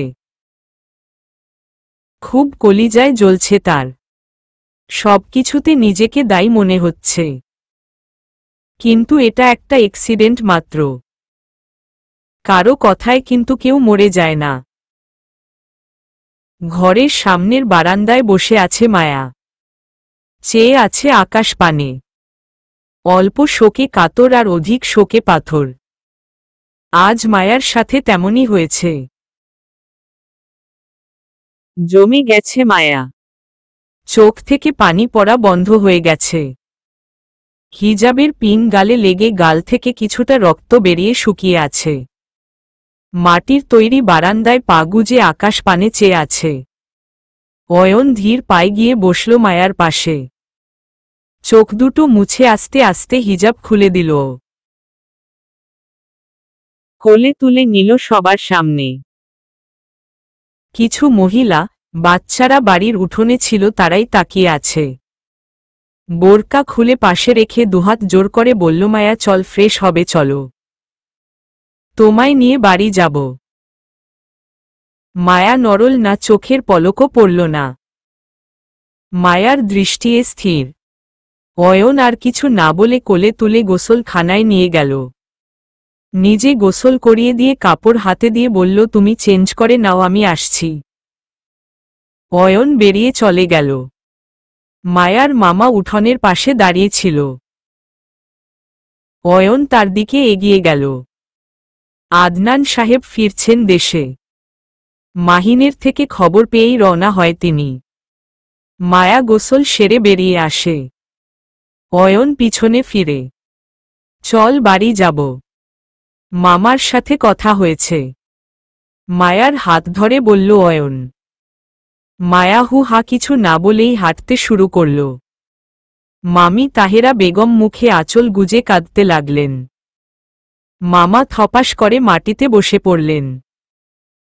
মামি কাঁদছেন আর শহরে যাওয়া হবে না তাই। মামা কাঁদছেন বোনের মৃত্যুতে, বাগনির এই অবস্থা, তার তো আপন বলে আর কেউ রইল না। বিকেলে নিজের রুমে বসে আছে মায়া। সবকিছু তার বিষাদময় মনে হচ্ছে, কিচ্ছু ভালো লাগছে না। বিছানায় হেলান দিতেই রাজ্যের ঘুম নেমে এলো চোখে। সন্ধেও ঘুম ভাঙল একটা বাজে স্বপ্ন দেখে। তোর এই মুখ আমাকে দেখালে তুই তোর মায়ের মরা মুখ দেখবি, তোর এই মুখ আমাকে দেখালে তুই তোর মায়ের মরা মুখ দেখবি, কথাটা বারবার কানে বাজছে মায়ার। লাফ দিয়ে উঠে যায় মায়া। আমার মা, আমার মা, কাঁদতে থাকে মায়া। অয়ন পাশের রুম থেকে এক প্রকার দৌড়ে আসে। আলতো করে জড়িয়ে ধরে বলতে থাকে, কি হয়েছে মায়া, কি হয়েছে?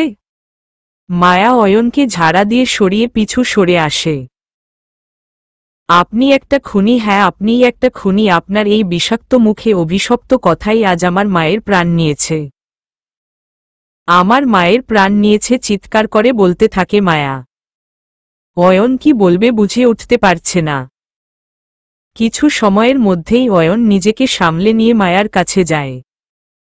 দেখো মায়া, রাগের মাথার আমি একটা কথা বলে ফেলেছি। আর তার মানে এই নয় যে আমার কথায় আন্টি মারা গেছে।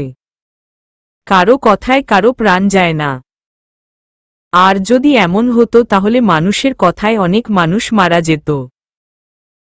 মায়া আরও সরে আসে অয়ন হতে। আপনার কথাই আমার মাকে গ্রাস করেছে। আপনিই খুনি। রাগের মাথায় বলে ফেলেছেন তাই না? আমরা গরিব বলে কি আমাদের যা ইচ্ছা বলা যায়? আমরা কি মানুষ না? নাকি মানুষ মনেই করেন না? হ্যাঁ মিয়াবীর চৌধুরী, আপনি গরিবকে মানুষই মনে করেন না, তাই তো অনায়াসে বলে দেন যা ইচ্ছা হয় তাই। এদিন আপনার জীবনে আপনার ভালোবাসার মানুষ ফিরে আসবে, সেদিন তো ছুঁড়ে ফেলে দিবেন। তখন কি করব আমি? বলুন কি করব? আমার মাকে নিয়ে বেঁচে থাকার আশায় ছিলাম, সেটাও কেড়ে নিলেন। কেন? কি ক্ষতি করেছিলাম আপনার? কিসের শাস্তি দিচ্ছেন আমায়? একদমই কথাগুলো বলতে বলতেই হাঁপিয়ে ওঠে মায়া। শ্বাস টানতে পারছে না একদম। কোনো রকমে দেয়ালে হেলান দিয়ে দাঁড়ায় মায়া। মায়া, তুমি চাইলে এ বাড়িতে থাকতে পারো।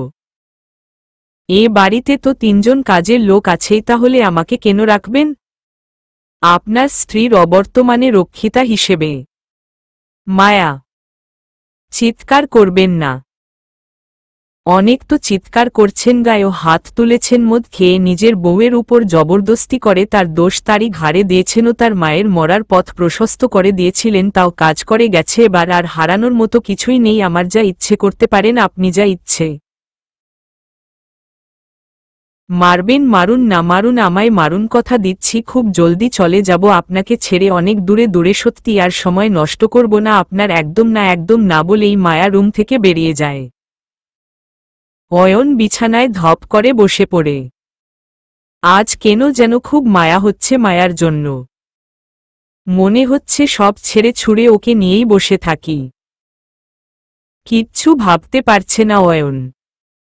ফোন, গাড়ির চাবি নিয়ে বেরিয়ে যায় অয়ন। মায়া ছাদে এসে গুটিসুটি মেরে বসে কাঁদতে থাকে। এ জীবনে কি কখনো সুখের মুখ দেখব না? আমার জন্মই কি দুঃখের জন্য? আমায় তোমার সাথে সাথে নিয়ে চল না মা, তোমার সাথে নিয়ে চলো। আমি আর পারছি না, ছোটবেলা থেকে সহ্য করেই চলেছি।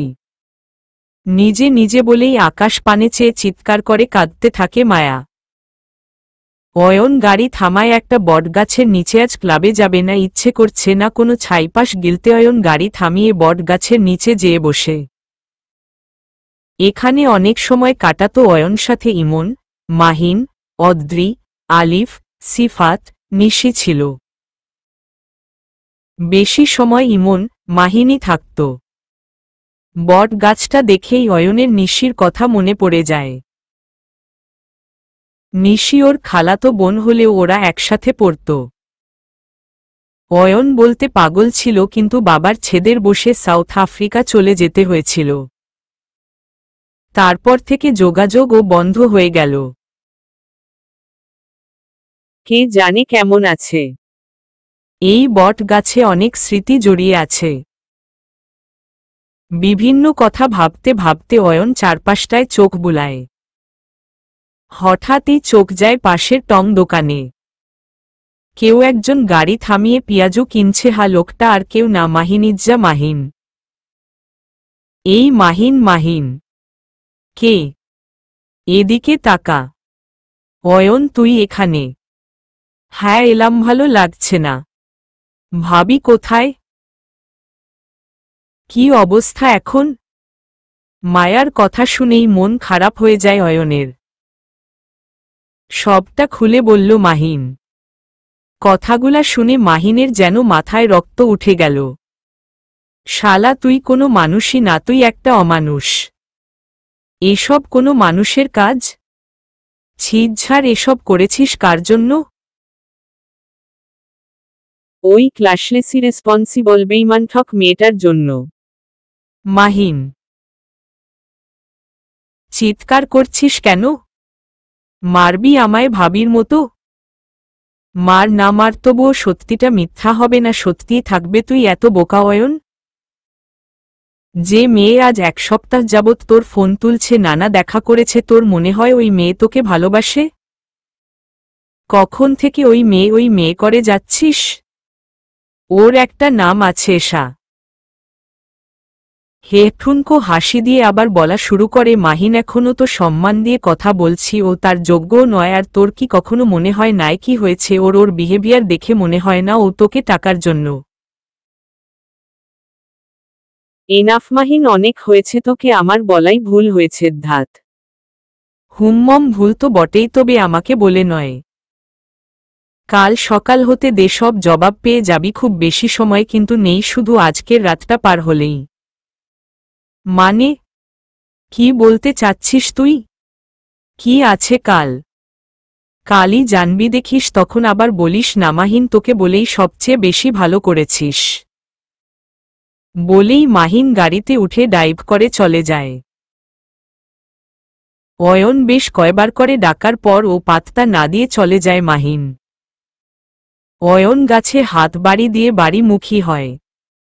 সকালে অয়ন অয়ন অয়ন অয়ন। হুড়মুড়িয়ে ঘুম থেকে উঠে অয়ন। বাবার গলা না? বাবা এসেছে? এ সময়ে বাবা কি করে? শরীরের উপর থেকে চাদর সরিয়ে দ্রুত পায়ে নিচে নামে অয়ন। আর টাস্কি খায়। হ্যাঁ, আদনান সাহেব নিচে দাঁড়িয়ে আছে। বাবা তুমি? চোখ কচলে তাকিয়ে বলে অয়ন। কি আশা করো নি বুঝি? না আসলে সকালে। সকাল? 10:30 বাজে, এখনো সকাল রয়েছে কি? কই, আমার তো তা মনে হচ্ছে না। না বাবা, আসলে। কি আসলে নকলে করছো? মায়া মা কোথায়? অয়ন এরকম প্রশ্নের জন্য প্রস্তুত ছিল না। কি বলবে এখন? রাতে এসে দেখেছিল মায়া বিছানায় ঘুমাচ্ছে ওর ঘরে। কিন্তু সকালে কি হলো? চুপ করে আছো যে? আসলে বাবা। ঠাসস। বাবা। চুপ বেয়াদব, তোর ওই মুখে আমায় বাবা ডাকবি না। বাবা তুমি একটা রাস্তার মেয়ের জন্য। ঠাসস। বাবা। চিৎকার করবি না একদম, আমি মায়া নই। শোন, কিছু কথা বলি আজ। যে মেয়ের জন্য এত কিছু করেছিস করে চলেছিস, সে মেয়ে একটা ঠকবাজ জোচ্চোর নোংরা মেয়ে। মিয়াদনান চৌধুরী এনাফ অনেক বলেছেন, আপনি আর নয়েশাকে নিয়ে আর একটা কথা বললে কি করবি? বাবার গায়ে তুলবি বুঝি?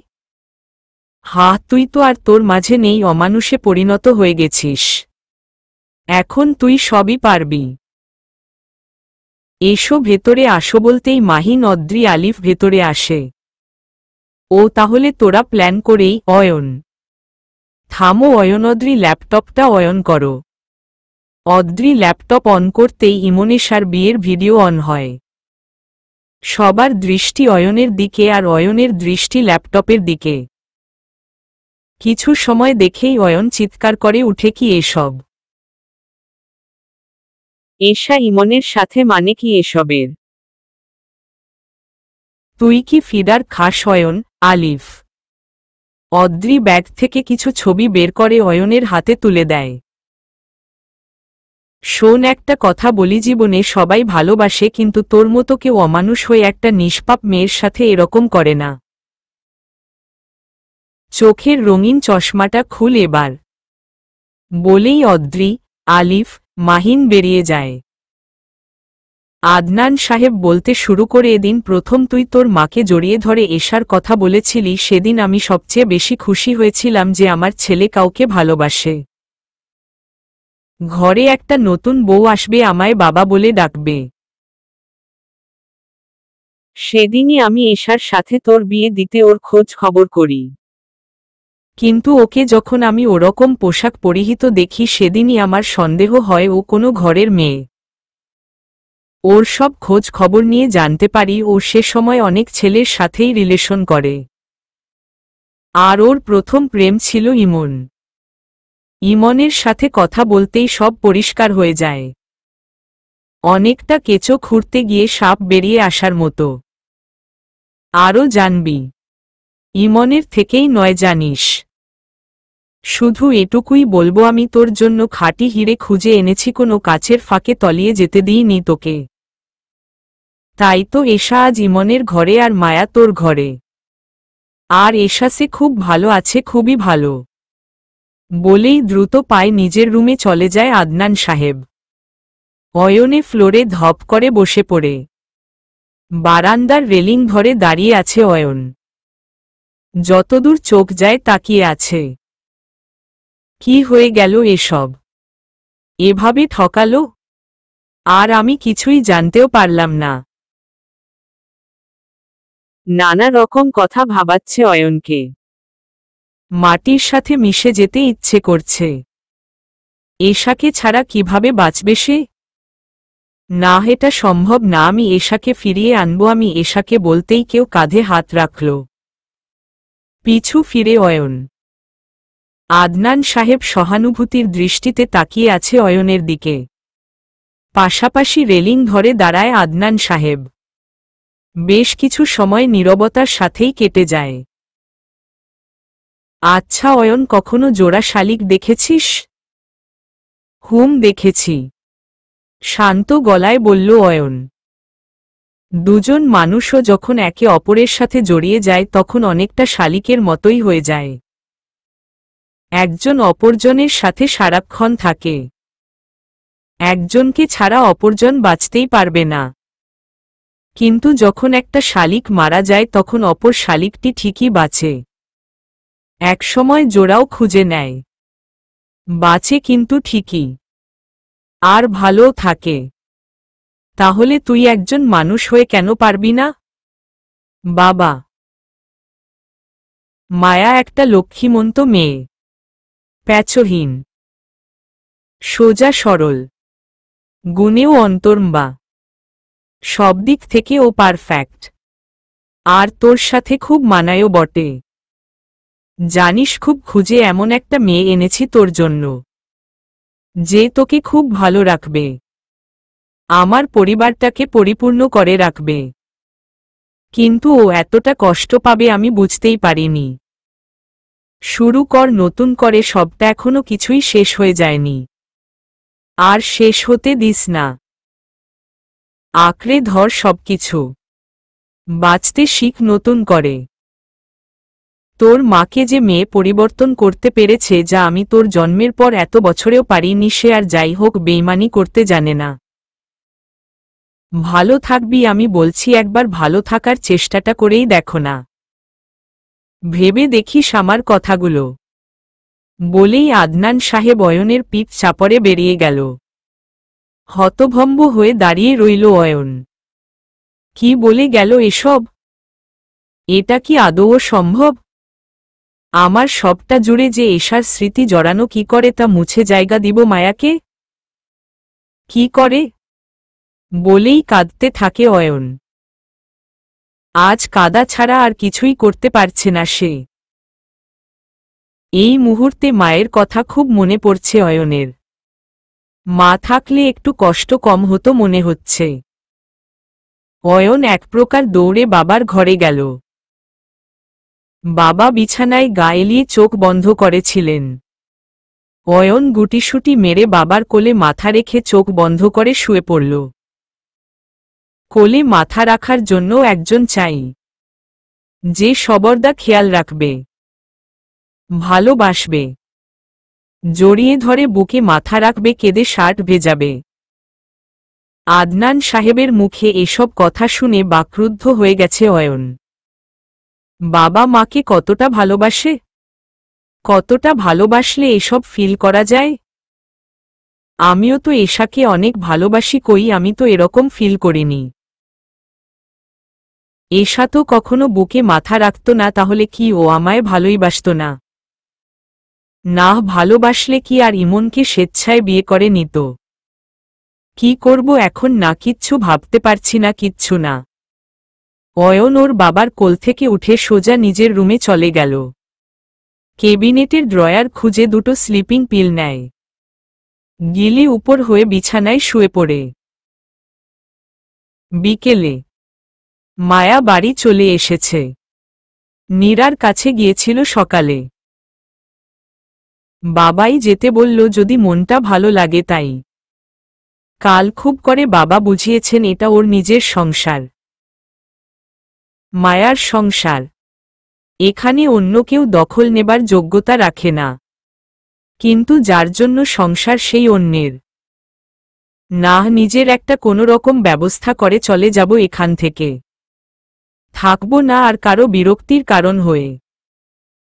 দীর্ঘশ্বাস ছেড়ে উপরে উঠে মায়া অয়নের ঘরের সামনে দিয়েই মায়ার ঘরে যেতে না চাইতেও চোখ একবার যায় অয়নের ঘরে। অয়ন উপর হয়ে ঘুমাচ্ছে। মায়া চোখ সরিয়ে সামনে যেতেই কেউ পথ আগলে দাঁড়াল। বাবা, কিছু বলবেন? নিজের ঘরে ফিরে যাও মা। কিন্তু বাবা, দেখো, আমি তোমার মায়ের লাশ দেখিনি, তবে আমি এটা জানি উনি স্ট্রোক করে মারা গেছেন। দেখো মায়া, আমরা কেউই চিরকাল বেঁচে থাকব না। একদিন না একদিন পরপারে পাড়ি জমাতেই হবে। আর কারো কথায় কেউ মারা যায় না মায়া। এটা সম্পূর্ণ একটা ভুলভ্রান্ত ধারণা। বাবা। হ্যাঁ মা, আমি শুনেছি সবটা মাহিন আর মুন্নির কাছ থেকে। আমি তোমার কাছে আমার ছেলের হয়ে ক্ষমা চাচ্ছি। তুমি ওকে ক্ষমা করে দাও আর সবটা নতুন করে শুরু করো। এখনো কিছুই শেষ হয়ে যায়নি। যাও, ফ্রেশ হয়ে নিজের ঘরে ফিরে যাও। ওই ঘরটা কি আদৌ আমার বাবা? না, ওটা তোমার ঘর না, কিন্তু অন্য কারোও কিন্তু নয়। চাইলেই নিজের করে নিতে পারো। বাবা, আপনি হয়তো জানেন না, ওই ঘরের অধিকার অনেক আগেই অন্য কেউ পেয়ে গেছে। আমি তো শুধু অতিথি মনে মনে বলেই মায়া নিজের রুমে চলে গেল। ফ্রেশ হয়ে বেরিয়েই দেখল মুন্নি ঘরে। মুন্নি কিছু বলবে? চলুন। কোথায়? ও ঘরে। মুন্নি, তুমিও যা হয়েছে ভুলে যান। আবার নতুন করে জীবন শুরু করুন। তুমিও এসব বলছো? হ্যাঁ বলছি। দাদাভাইও ভেঙে পড়েছে। আর আপনিও। সব শেষেরও একটা শুরু আছে। মায়া মাথা নিচু করে। মুন্নি একে একে সব কাপড় বের করে। যাবতীয় যা যা প্রয়োজন সবই বের করে মুন্নি। এদিকে ঘুম থেকে উঠে বারান্দায় দাঁড়িয়ে সিগারেট ধরায়। আদনান সাহেব ছেলের হাত থেকে সিগারেট নিয়ে নিজে টানতে থাকে। এরূপ কাজে অয়ন বড়কে গেলেও শান্ত হয়েই দাঁড়িয়ে থাকে। অয়ন। হুম। মায়াকে এ ঘরে আসতে বলেছি। একসাথে থাকলে তাড়াতাড়ি সবটা ঠিক হয়ে যাবে। কিন্তু বাবা। আর কোনো কিছু বলিস না। ও আসছে, আমি যাই। এই নে বলে সিগারেটটা অয়নের হাতে দিয়ে বেরিয়ে যায় আদনান সাহেব। অয়ন হতবাক হয়েছে থাকে বাবার যাওয়ার দিকে। মুন্নির পেছনে পেছনে মায়া অয়নের ঘরে ঢুকে। মুন্নি, কাপড়গুলো এখানে রেখে দাও। ভাবি কাভার্ডে তুলে দিয়ে যাই। না, আমি রাখব। আচ্ছা বলেই মুন্নি ঘর থেকে বেরিয়ে আসে। মায়া মাথায় কাপড় টেনে শাড়িগুলো গুছিয়ে নেয়। তারপর পরার থ্রিপিচগুলো গুছিয়ে পাশেই তুলে রেখে রুম থেকে বেরিয়ে যায়। অয়ন বারান্দায় থেকে সবটা দেখে আর ভাবে ও আবার মুভ অন করবে। আরেকবার ভালো থাকার চেষ্টা করবে। দেখাই যাক না সুখী হতে পারে কি না। কিন্তু মায়া। মায়া স্বাভাবিক হবে তো? ওর সাথে যা করেছি তা ক্ষমা করার মতো না। কিন্তু না, একটা চেষ্টা করাই যায়। সিগারেট ফেলে একটা লম্বা শ্বাস ছেড়ে রুমে চলে আসে অয়ন। মনিকে ফোন দেয়। বেশ কিছুক্ষণ কথা বলে মায়াকে ঘরে আসতে দেখেই অয়ন ফোনটা রেখে দেয়। মায়া ঘরে ঢুকে অয়নকে না দেখার ভান করে একটা থ্রিপিচ নিয়ে ওয়াশরুমে চলে যায়। অয়ন মায়াকে সরি বলার অপেক্ষায় দাঁড়িয়ে আছে। এদিকে মায়া শাওয়ার ছেড়ে কাঁদছে যাতে শব্দ না শোনে কেউ। জীবনটা তো এরকম না হলেও পড়ত।